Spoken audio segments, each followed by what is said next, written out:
di sini saya akan membahas tentang Islam dan jaringan perdagangan antar pulau.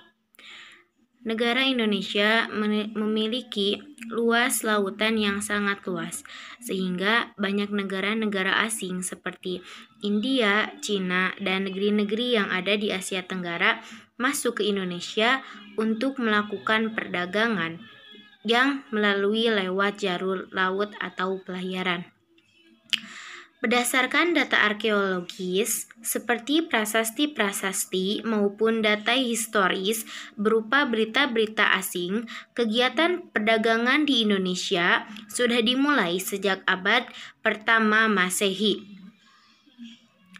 Jalur-jalur pelayaran dan jaringan perdagangan Kerajaan Sriwijaya dengan negeri-negeri di Asia Tenggara, India, Cina, terutama berdasarkan berita-berita Cina, telah dikaji antara lain oleh W. Walters. Demikian pula dari catatan-catatan sejarah Indonesia dan Malaya yang dihimpun dari sumber-sumber Cina seperti W. P. Groeneveld telah menunjukkan adanya jaringan perdagangan antara kerajaan-kerajaan di Kepulauan Indonesia dengan negara-negara di Asia Tenggara, terutama negara Cina. Jadi, suatu perdagangan telah dikaji oleh orang-orang Cina bahwa memang sudah ada perdagangan antar negara di Indonesia pada sejak abad pertama. Kontak dagang ini sudah berlangsung sejak abad-abad pertama Masehi sampai dengan abad ke-16. Kemudian, kapal-kapal Arab mulai masuk ke Indonesia sejak abad ke-7. Nah, jadi negara-negara yang pertama masuk ke Indonesia untuk berdagang itu yaitu negara-negara yang ada di Asia Tenggara dan juga negara Cina dan India. Nah, itu masuk pada abad pertama. Namun, pedagang-pedagang Arab masuk ke Indonesia sejak abad ke-7. Dari literatur Arab, adanya jalur perdagangan tersebut menyebabkan munculnya jaringan-jaringan perdagangan dan pertumbuhan serta perkembangan kota-kota kesultanan dengan kota-kota bandarnya pada abad ke-13 sampai abad ke-18.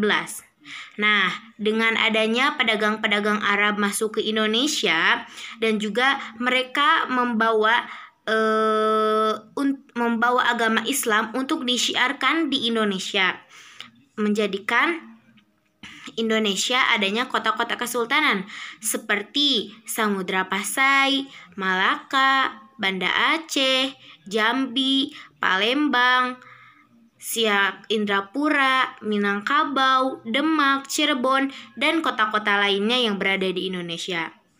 Nah, dan itu semua terjadi pada sejak abad 13 sampai abad 18. Nah, mungkin perdagangan di Indonesia sudah mulai sejak abad 1 Masehi dan terus berkembang sampai abad ke-18. Terima kasih. Dari selanjutnya yakni mengenai keberadaan kerajaan muslim yang berada di Kepulauan Indonesia. Nah, dari sumber literatur Cina, yakni menurut Cheng Ho, ia menceritakan bahwa terdapat beberapa kerajaan muslim yang berada di Indonesia, yakni Kerajaan Samudra Pasai dan Kerajaan Malaka. Kerajaan tersebut tumbuh dan berkembang sejak abad ke-13 sampai abad ke-15. Nah, sedangkan menurut Mak Huan, ia menceritakan bahwa di Indonesia terdapat beberapa kerajaan muslim yang berada di sebelah pesisir utara Jawa Timur. Nah, dari berita Tome Perse dalam Sumo Oriental, itu memberikan gambaran mengenai jalur-jalur pelayaran dan jaringan perdagangan, baik yang bersifat oriental maupun internasional. Nah, ia menceritakan tentang lalu lintas dan para pedagang di Kerajaan Samudra Pasai yang berasal dari beberapa negeri, yakni dari negeri Arab, Melayu, Jawa, dan lain sebagainya. Nah, berdasarkan para sejumlah pedagang tersebut yang berada di Kerajaan Samudra Pasai yang berasal dari beberapa negeri yang sudah diceritakan tadi, itu dapat kita ambil kesimpulan bahwa terdapat jalur-jalur pelayaran dan jaringan perdagangan yang berada di antara kepulauan Indonesia, baik itu yang bersifat oriental maupun internasional. Perkenalkan, nama saya Dela Iklima dari kelompok 1 sebagai pemateri ketiga. Hubungan pelayaran dan perdagangan antara Nusantara dengan Arab meningkat menjadi hubungan langsung dan dalam intensitas tinggi. Dengan demikian, aktivitas pelayaran dan perdagangan di Samudra Hindia menjadi ramai. Peningkatan pelayaran tersebut berkaitan erat dengan makin majunya perdagangan di masa jaya pemerintahan dinasti Abbasiyah 750 sampai 1258. Dengan ditetapkannya Baghdad menjadi pusat pemerintahan menggantikan Damaskus atau Sam. Aktivitas pelayaran dan perdagangan di Teluk Persia menjadi ramai. Perdagangan Arab yang selama ini hanya berlayar sampai India, sejak abad ke-8 mulai masuk ke Kepulauan Indonesia dalam rangka perjalanan ke Cina. Meskipun hanya transit, tetapi hubungan Arab dengan kerajaan-kerajaan di Pulau Indonesia menjadi langsung. Hubungan ini menjadi semakin ramai manakala perdagangan Arab dilarang masuk ke Cina dan koloni. Mereka dihancurkan oleh Huangzu. Menyusul suatu pemberontakan yang menjadi pada 879 Hijriah, orang-orang Islam melarikan diri dari pelabuhan Kanton dan meminta perlindungan Raja Kedah dan Palembang. Ditaklukkannya Malaka oleh Portugis pada 1511 dan usaha Portugis selanjutnya untuk menguasai lalu lintas di selat tersebut. Perdorongan dan pedagang untuk mengambil jalur alternatif dengan melintas semenanjung atau pantai barat Sumatera ke Selat Sunda. Pergeseran ini melahirkan pelabuhan pelayaran yang baru seperti Aceh, Patani, Pahang, Johar, Banten, Makassar, dan sebagainya.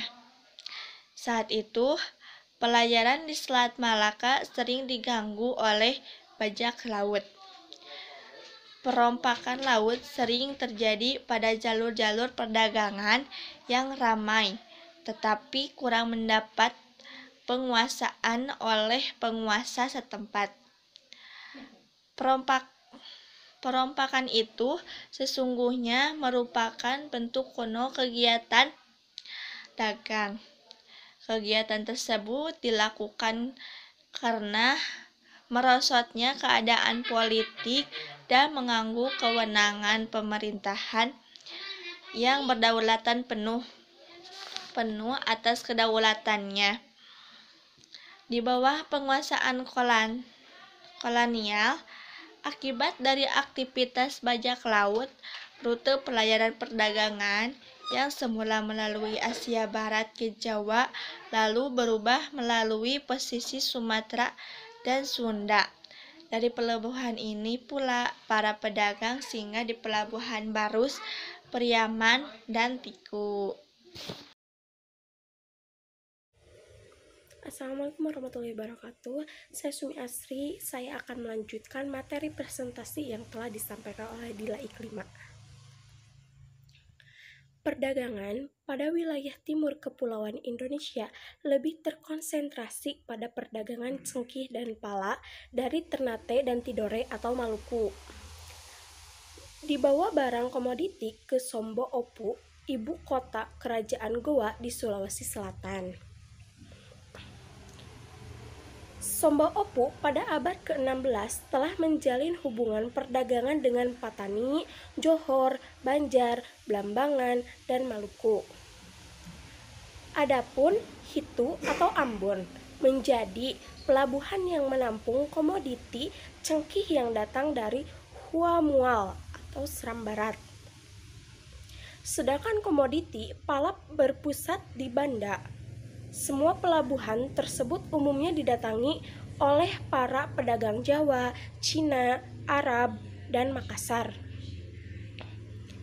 Kehadiran perdagangan itu mempengaruhi corak kehidupan dan budaya setempat. Pedagang itu mempengaruhi corak lain ditemui bekas kolonialnya seperti Majapahit atau Majapahit, kota Jawa, dan kota Mangkasare atau Makassar. Lalu, pada abad ke-15, Sulawesi Selatan telah didatangi pedagang Muslim dari Malaka, Jawa, dan Sumatera. Dalam perjalanan sejarahnya, masyarakat Muslim di Goa terutama Raja Goa, Muhammad Said, pada tahun 1639 sampai 1653 dan putranya penggantinya Hasanuddin pada tahun 1653 sampai 1669 telah menjalin hubungan dagang dengan Portugis. Bahkan Sultan Muhammad Said dan Karaeng Patinggaloang turut memberikan saham dalam perdagangan yang dilakukan VR Feira. Meskipun mereka beragama Katolik. Kerjasama ini didorong oleh adanya usaha monopoli perdagangan rempah-rempah yang dilancarkan oleh Komneni Belanda di Maluku. Dengan Jawa sangat erat sekali. Ini ditandai dengan adanya seorang raja yang dianggap benar-benar telah memeluk agama Islam. Ialah Zainal Abidin pada tahun 1486 sampai 1500 yang pernah belajar di Madrasah Giri. Ia dijuluki sebagai Raja Bulawa, artinya sebagai Raja Cengkih, yaitu yang membawa cengkeh dari Maluku sebagai persembahan. Cengkih, pala, dan bunga pala hanya terdapat di kepulauan Indonesia bagian timur, sehingga banyak barang yang sampai ke Eropa harus melewati perdagangan cengkih yang panjang dari Maluku sampai ke Laut Tengah. Cengkih yang diperdagangkan adalah putik bunga tumbuhan hijau yang dikeringkan. Satu pohon ini ada yang menghasilkan cengkih sampai 34 kg. Hamparan cengkih ditanam di perbukitan di pulau-pulau kecil Ternate, Tidore, Makian, dan Motir, di lepas pantai barat Halmahera, dan baru berhasil ditanam di pulau yang relatif besar yaitu Bacan, Ambon, dan Serang. Meningkatnya ekspor lada dalam perdagangan internasional membuat perdagangan Nusantara mengambil peranan India sebagai pemasok utama bagian pasaran Eropa yang berkembang dengan cepat selama periode 1500 sampai 1530. Banyak terjadi gangguan di bandar laut sehingga harus mencari hasil bumi Asia ke Usabon. Penaklukan Ottoman atas Mesir 1517 dan pantai Laut Merah Arabia memberikan dukungan besar bagi berkembangnya pelayaran Arabia, memberikan dukungan besar bagi berkembangnya pelayaran Islam di Samudra Hindia. Meskipun banyak kota bandar, namun yang berfungsi untuk melakukan ekspor dan impor adalah kota-kota besar seperti Banten, Jakarta, Cirebon, Jepara, Demak, Banjarmasin, Malaka, Jambi, dan lain-lain.